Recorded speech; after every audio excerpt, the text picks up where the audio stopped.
Saturday vlog. Babysitting, cleaning, raining a little bit, but we're still gonna work on some things, so y'all stay tuned, watch what we got going on.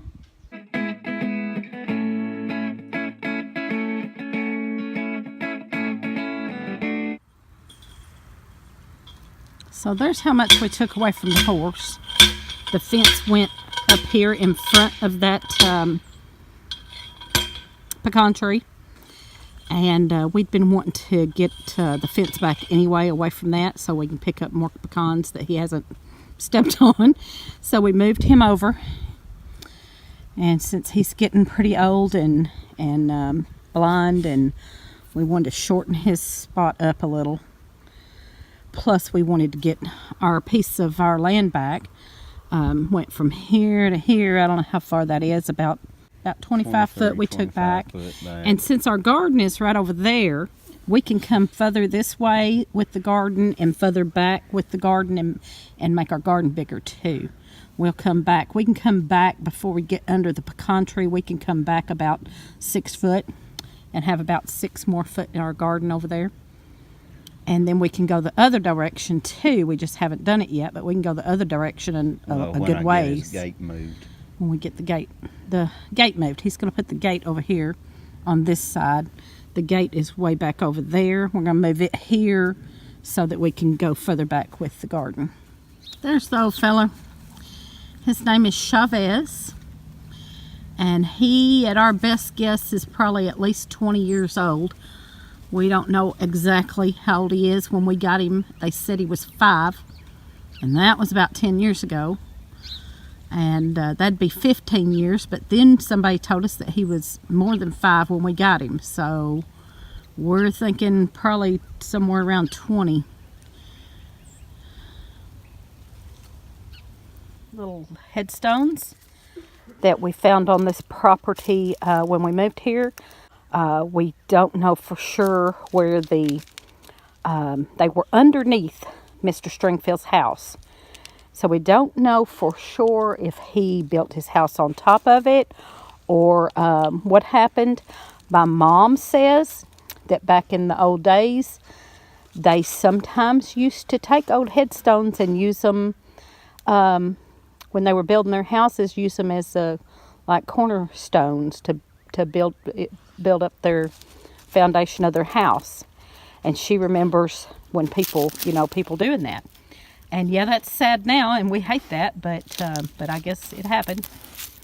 So we found those here under Mr. Stringfield's house. We're going to check into having a graveyard here, having a family plot here for me and Lee and any of the kids that want to. We're going to check into that, especially, I'd always thought you probably couldn't do that anymore, but my buddy, Arky Homesteader, go check out his video. He done a video on doing a family plot on your property, and he found out some very interesting things and made me think that maybe we can do it. Now, he's in Arkansas and we're in Kentucky, so I'm not sure the same laws apply, but we're going to check that out and find out and maybe do a family plot. And if we do, we're going to put these in our family plot. And I know it won't be the grave that these folks had, but at least their headstones will.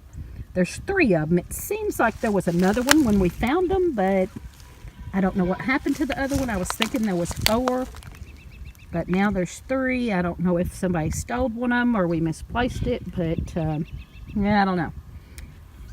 But those 3 we're going to put in our family plot if we're able to do that. And even if we're not able to do that, we thought maybe we would find a little spot here and fix them up. We just hadn't done that yet. I'm kind of glad we didn't, because now that we're thinking about making a family plot, we want to put them with us because they were here first, whoever they are. Since they just have initials, one of them says father. I think the one laying down over there says father, and then the others have initials. And so we have no clue who they are, but we're gonna put them in our family plot if we're able to do that. So If you want to know more about that, go check out Arky Homesteader. He has a nice little channel, and he done a video recently on, I will find the name of it and put it in the description of this video. Picking some of this flat leaf parsley that is out here in my herb garden. This stuff just never died down. It's been amazing. Everything else that died back, this is the only thing that didn't die completely back through the winter and came right back out, and it's just doing amazing. So I'm picking me some of that to dry already. And we hadn't even got most things planted, and so this is like the first thing I'm able to get out of the garden. It's raining again. And it's getting cold again. We're going to have a couple of days of cold rain, and so I'm in the house. I'm babysitting. You can hear the kids in the background probably. And one thing I'm working on today is getting out the summer clothes, because eventually, I hope it will eventually be summer, y'all. So I'm putting away most of the winter clothes and getting out the summer clothes. And in doing that, I've gotten out most of the summer clothes. I've got a big pile of winter clothes on the floor, and I'm going to be putting those in those bags over there. I use the air bags that you vacuum bags. I use the vacuum bags and to put away the winter clothes. And I have a lot, because for a while there was a couple of years there that I was on a spending spree, and I was buying tons of clothes. And I've tried to start getting rid of some of those, and I've cut down a lot, but I still have a lot of clothes. After I cut down a lot, I still have a lot of clothes. So I'm trying to cut some more. But as I was getting out the summer clothes to put away the winter clothes, I found 2 bags of winter clothes I never got out. That's when you have too many clothes. I have too many clothes. And some of them are clothes I like. I just have so many I didn't miss them. That's a problem. That's a problem. So I'm going to go ahead and get rid of some more winter clothes. As I'm putting them away, I'm going to weed through and get rid of some more.